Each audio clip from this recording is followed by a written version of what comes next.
Hi everyone, इस video में हम लोग अज्योर वर्चुअल मशीन के कॉन्सेप्ट के बारे में डिस्कस करेंगे और समझेंगे कि बेसिकली वर्चुअल मशीन क्या होती है, कैसे ये काम करती है और इसके क्या क्या बेनिफिट्स हैं। अगर आप इस पूरे कोर्स को एक्सेस करना चाहते हैं तो आप इसे एनरोल कर सकते हैं हमारी वेबसाइट से। वेबसाइट का लिंक मैंने डिस्क्रिप्शन में मेंशन किया हुआ है। यहाँ पे AWS एंड अज्योर के कोर्स हिंदी में अवेलेबल हैं। इंडिविजुअल कोर्सेज के अलावा यहाँ पे पैकेजेस भी अवेलेबल है जहाँ पे डिफरेंट सेट ऑफ कोर्सेज पे डिस्काउंट इंक्लूडेड है। तो वापस आते हैं अपने टॉपिक पे। इस कॉन्सेप्ट को समझने के लिए मैं एक एग्जांपल की मदद यहाँ पे ले रहा हूँ। लेट्स से हमारी ऑर्गेनाइजेशन में हम लोग एक एप्लीकेशन को डिप्लॉय करना चाहते हैं और इस एप्लीकेशन के डिप्लॉयमेंट के लिए हमें एक सर्वर की जरूरत है। तो इस केस में हम लोग एक फिजिकल सर्वर को बाय करेंगे, लेकिन फिजिकल सर्वर को बाय करने से पहले हमें ये डिसाइड करना है कि उस फिजिकल सर्वर में कितनी हार्डवेयर कॉन्फ़िगरेशन होनी चाहिए। तो लेट्स से ये एक हमारा फिजिकल सर्वर है और इस फिजिकल सर्वर के अंदर हम अपने एप्लीकेशन को डिप्लॉय करना चाहते हैं, लेकिन एप्लीकेशन को डिप्लॉय करने से पहले हमें ये डिसाइड करना होगा कि इस फिजिकल सर्वर के अंदर हम कितनी हार्डवेयर कॉन्फ़िगरेशन चाहते हैं। तो लेट्स अज्यूम कि हमने यहाँ पे अपनी हार्डवेयर कॉन्फ़िगरेशन को डिसाइड कर लिया है। हार्डवेयर कॉन्फ़िगरेशन जैसे कि कितनी रैम की हमें जरूरत पड़ेगी, कौन सा प्रोसेसर इस फिजिकल सर्वर में होना चाहिए, कितनी स्टोरेज हमें इस फिजिकल सर्वर के अंदर चाहिए, एटसेट्रा। तो बेस्ड ऑन रिक्वायरमेंट हमने अपनी हार्डवेयर कॉन्फ़िगरेशन को लेट्स से यहाँ पे डिसाइड कर लिया है और सेम हार्डवेयर कॉन्फ़िगरेशन के सर्वर को हम लोगों ने अभी यहाँ पे परचेज किया है। अब इस सर्वर को परचेज करने के बाद सबसे पहले इसे हमें अपनी कंपनी के डेटा सेंटर के अंदर कनेक्ट करना होगा। तो लेट्स से ये हमारी कंपनी का एक डेटा सेंटर है और इस सर्वर को परचेज करने के बाद हम लोग इसे इस डेटा सेंटर के अंदर यहाँ पे कनेक्ट कर रहे हैं। तो जब भी हम लोग इस सर्वर को डेटा सेंटर के अंदर कनेक्ट कर रहे हैं तो इस सर्वर पे हम लोग पावर कनेक्शन एस्टेब्लिश करेंगे। तो लेट्स से ये है हमारा पावर कनेक्शन और साथ ही साथ हमें अपने इस सर्वर को किसी नेटवर्क पे भी यहाँ पे कनेक्ट करना होगा ताकि ये सर्वर यहाँ पे एक्सेसिबल हो सके। तो हम लोग इस फिजिकल सर्वर पे नेटवर्क कॉन्फ़िगरेशन को भी यहाँ पे सेटअप करेंगे। एक बार जब हम लोग अपने फिजिकल सर्वर को डेटा सेंटर के अंदर कनेक्ट कर लेते हैं और साथ ही साथ इसे पावर के साथ हम कनेक्ट कर रहे हैं, इसके अलावा हम लोगों ने इसे नेटवर्क के साथ भी यहाँ पे कनेक्ट कर लिया है। तो उसके बाद हम लोग इस फिजिकल सर्वर को स्विच ऑन करने के बाद इसके ऊपर अपने ऑपरेटिंग सिस्टम को डिप्लॉय कर सकते हैं। तो लेट्स अज्यूम कि जो ऑपरेटिंग सिस्टम मैं इस फिजिकल सर्वर पे इंस्टॉल कर रहा हूँ वह है विंडोज सर्वर 2022 और एक बार जब हम लोग अपने ऑपरेटिंग सिस्टम को यहाँ पे इंस्टॉल कर लेते हैं देन फाइनली हम लोग इसके ऊपर जाके अपने एप्लीकेशन को यहाँ पे डिप्लॉय कर सकते हैं। तो ये है हमारा एप्लीकेशन। तो ये जो अप्रोच है वो एक ट्रेडिशनल अप्रोच है जहाँ पे हम लोग अपने एप्लीकेशन को डिप्लॉय करने के लिए फिजिकल सर्वर को यहाँ पे यूज कर रहे हैं। इस ओवरऑल अप्रोच के कुछ ड्रॉबैक्स हैं, जैसे कि हमें अपने एप्लीकेशन को डिप्लॉय करने के लिए एक फिजिकल सर्वर को यहाँ पे परचेज करना पड़ा जिसकी लाइफ टाइम ऑनरशिप हम लोगों ने यहाँ पे परचेज की है। इसके अलावा इस फिजिकल सर्वर को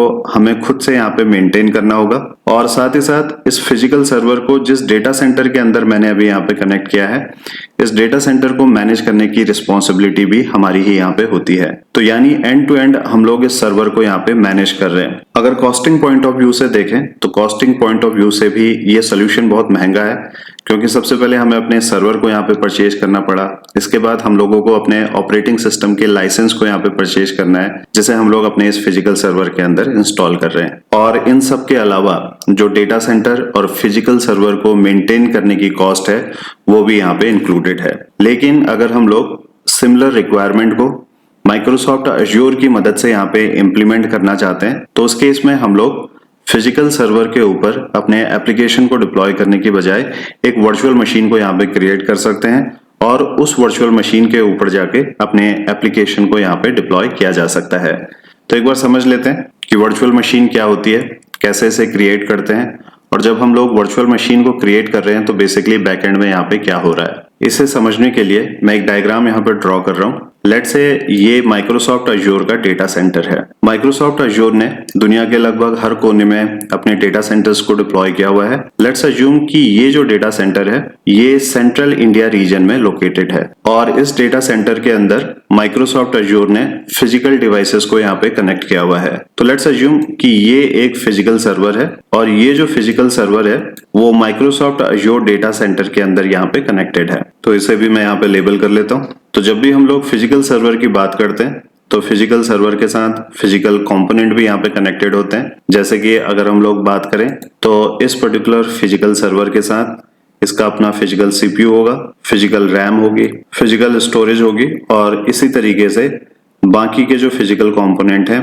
वो भी इस पर्टिकुलर फिजिकल सर्वर के अंदर यहाँ पे अवेलेबल होंगे। तो ये जो फिजिकल सर्वर है, इस फिजिकल सर्वर के ऊपर हाइपरवाइजर यहाँ पे इंस्टॉल्ड रहता है। तो हाइपरवाइजर को हम लोग एक सॉफ्टवेयर की तरह यहाँ पे समझ सकते हैं, जिसकी मदद से जो फिजिकल रिसोर्सेस हैं वो एक्सट्रैक्ट होके एज ए वर्चुअल रिसोर्स यहाँ पे अवेलेबल हो सकते हैं। तो लेट्स से ये एक हाइपरवाइजर है और मार्केट में वर्चुअलाइजेशन के लिए बहुत सारे हाइपरवाइजर प्रोडक्ट अवेलेबल हैं, जैसे कि VMware का ESXi, माइक्रोसॉफ्ट का Hyper-V, Citrix का Zen server and so on. तो लेट्स अज्यूम कि ये जो फिजिकल सर्वर है, इस फिजिकल सर्वर के ऊपर वर्चुअलाइजेशन के लिए हाइपरवाइजर यहाँ पे इंस्टॉल्ड है और इस हाइपरवाइजर की मदद से ये जो फिजिकल रिसोर्सेस हैं इसे हम लोग एक्सट्रैक्ट करके एज ए वर्चुअलाइज्ड रिसोर्स अपनी वर्चुअल मशीन के लिए अवेलेबल करवा सकते हैं।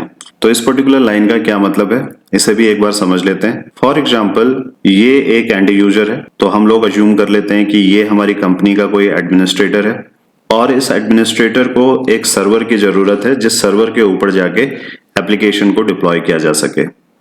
और ये जो पर्टिकुलर एडमिनिस्ट्रेटर है, लेट्स से ये इंटरनेट के थ्रू यहाँ पे कनेक्टेड है। तो ये इंटरनेट के थ्रू हमारे अजूर के डेटा सेंटर को यहाँ पे एक्सेस कर सकता है, क्योंकि माइक्रोसॉफ्ट अजूर के जो डेटा सेंटर हैं वो भी इंटरनेट के थ्रू यहाँ पे एक्सेसिबल होते हैं। बहुत सारे तरीके हैं जिन तरीकों को यूज करके ये जो एडमिनिस्ट्रेटर है वो माइक्रोसॉफ्ट अजूर के डेटा सेंटर के अंदर रिसोर्सेस को क्रिएट कर सकता है और जो सबसे कॉमनली यूज्ड मेथड है वह है अजूर पोर्टल। तो लेट्स से इस पर्टिकुलर एडमिनिस्ट्रेटर ने अपने एंड पे अजूर पोर्टल को ब्राउजर की मदद से यहाँ पे ओपन किया हुआ है।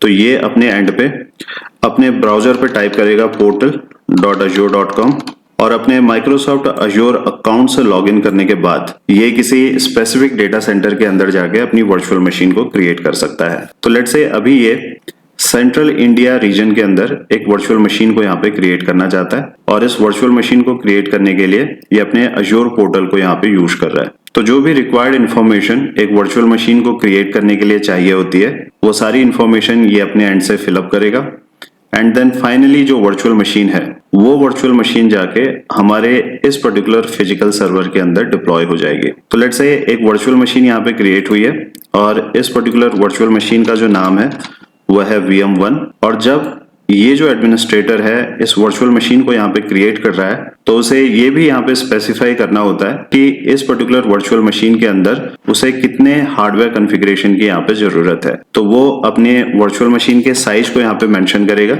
और साइज के थ्रू बेसिकली ये डिफाइन किया जा सकता है कि जो वर्चुअल मशीन हम लोग क्रिएट कर रहे हैं उस वर्चुअल मशीन के लिए कितने रिसोर्सेस की जरूरत है। फॉर एग्जाम्पल इस वर्चुअल मशीन के अंदर मैं 8 GB रैम और 4 वर्चुअल CPU को असाइन करना चाहता हूं, तो उसे हम लोग साइज की मदद से डिटरमाइन करते हैं और जब भी ये रैम यहाँ पे एलोकेट हो रही है, लेट्स से ये है रैम जो कि है 8 GB और इस वर्चुअल मशीन के साथ 4 वर्चुअल CPU लेट्स से यहाँ पे असाइन हो रहे हैं। तो ये जो वर्चुअल CPU है, ये वर्चुअल CPU बेसिकली हाइपरवाइजर की मदद से ये जो फिजिकल CPU है यहाँ से एक्सट्रैक्ट होते हैं। यानी कि ये जो फिजिकल CPU है, हाइपरवाइजर इस फिजिकल CPU को एक्सट्रैक्ट करने के बाद एज ए वर्चुअल रिसोर्स हमारी इस वर्चुअल मशीन के साथ यहाँ पे एलोकेट करेगा।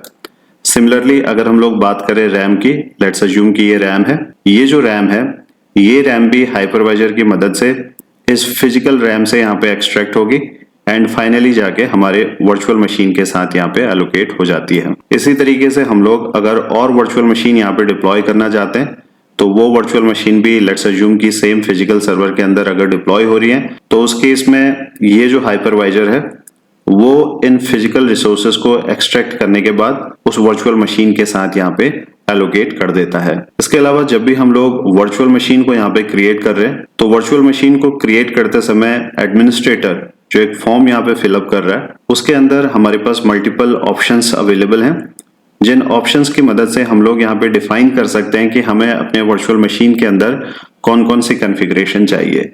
जैसे कि लेट्स से अगर मैं इस वर्चुअल मशीन के अंदर विंडोज की इमेज को डिप्लॉय करना चाहता हूँ तो मैं इमेज की लिस्ट में से विंडोज की इमेज को सिलेक्ट कर सकता हूँ। फॉर एग्जांपल अगर मैं चाहता हूँ कि विंडोज सर्वर 2022 यहाँ पे इंस्टॉल हो, तो वर्चुअल मशीन को क्रिएट करते समय हम लोग अपनी इस इमेज को सिलेक्ट कर सकते हैं और जैसे ही हम लोग अपनी रिक्वेस्ट को सबमिट करेंगे तो ऑटोमेटिकली बैकएंड में ये वर्चुअल मशीन यहाँ पे क्रिएट होगी।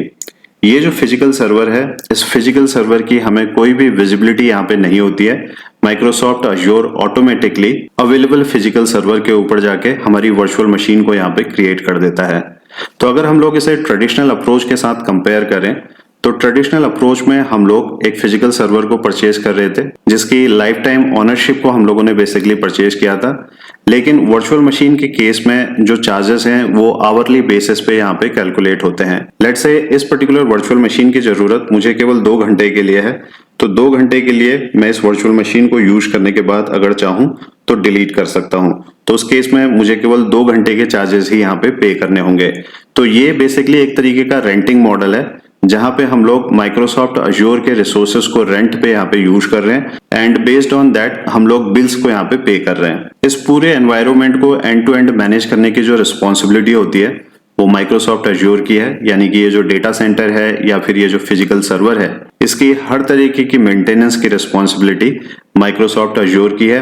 एज ए कस्टमर हम लोग अपने रिसोर्सेज को क्रिएट करते हैं बेस्ड ऑन आवर रिक्वायरमेंट, उसे यूज करते हैं, यूजेस के बेस पे बिल यहाँ पे जनरेट होता है और उस बिल को हमें यहाँ पे करना होता है। एक बार जब हमारी वर्चुअल मशीन यहाँ पे क्रिएट हो जाती है तो उसके बाद हम लोग अपनी वर्चुअल मशीन को रिमोटली यहाँ पे एक्सेस कर सकते हैं और जो भी एप्लीकेशन हम लोग यहाँ पे डिप्लॉय करना चाहते हैं उसे हम लोग अपनी वर्चुअल मशीन के अंदर डिप्लॉय कर सकते हैं। इन सारे स्टेप्स को हम लोग आने वाली वीडियोस में प्रैक्टिकली डिप्लॉय करके देखेंगे ताकि हम लोग पूरे कॉन्सेप्ट को और बेहतर ढंग से विजुअलाइज कर सकें। तो अगर अब हम लोग समराइज करें कि what is Azure virtual machine. An Azure virtual machine gives you the flexibility of virtualisation without having to buy and maintain the physical hardware that runs it. तो माइक्रोसॉफ्ट अज्योर में वर्चुअलाइजेशन की मदद से virtual machine यहाँ पे create होती है जिसे हम लोग एक सर्वर की तरह यूज करके अपने डिप्लॉयमेंट को सेटअप कर सकते हैं और हमें किसी भी तरीके के फिजिकल हार्डवेयर को परचेज करने या फिर उसे मेंटेन करने की यहाँ पे जरूरत नहीं पड़ती है। However you still need to maintain the virtual machine by performing task such as configuring, patching and installing the software that runs on it. तो जब भी हम लोग वर्चुअल मशीन बेसिकली क्रिएट कर रहे हैं तो जो वर्चुअल मशीन के अंदर टास्क हैं जैसे कि कॉन्फ़िगरेशन, पैचिंग या फिर किसी सॉफ्टवेयर को हम लोग इंस्टॉल करना चाहते हैं उसे हमें अपने एंड पे मैनेज करना होता है। इस वीडियो में हम लोगों ने वर्चुअल मशीन के एक बेसिक ओवरव्यू को यहाँ पे समझने की कोशिश की कि वर्चुअल मशीन क्या होती है और बैकएंड में ये किस तरीके से काम करती है। अगली वीडियो में हम लोग डिस्कस करेंगे कि practically Microsoft Azure data centre के अंदर हम लोग अपनी वर्चुअल मशीन को किस तरीके से क्रिएट कर सकते हैं। आई होप आपको ये टॉपिक समझ में आया हो। मिलते हैं अगली वीडियो में। Thank you.